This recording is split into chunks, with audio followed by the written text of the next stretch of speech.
ખરિયાત નો તું ધણી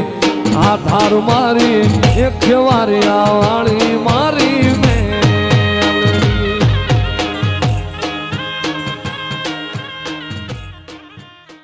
તારી મેં આળને તું જ ગુરુ